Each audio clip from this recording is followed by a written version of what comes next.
So without wasting time, let's directly get to the point that how you can download songs in iPhone. It can be audio songs or MP4 or video too. If I go to Google and if I type in here the name of a song and MP3 download, I write next to it. And if I open a website, then you know that this website will not allow me to download music in iPhone because I am on iPhone. So what is the solution is you have to go to your app store, and after that you have to go to the search button and search here documents and hit the search button, and you have to install this application named Documents File Manager and Docs. As I've already installed this application, so I'm gonna continue. So after installing it, you have to open up this Documents application and tap on this browser button available at the bottom right corner of the screen.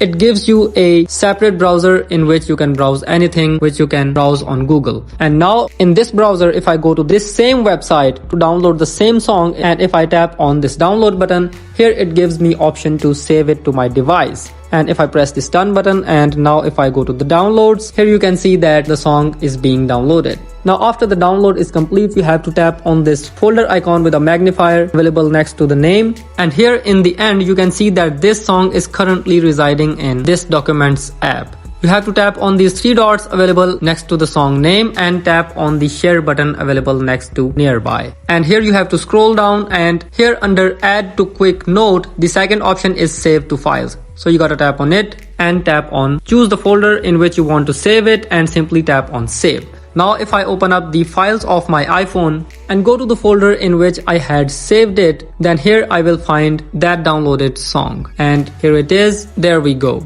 Now this song is available to play in the background and even when your screen is turned off. And this Documents app works with MP4 or video files as well. So that's how you download any kind of song or video in iPhone. Thank you so much.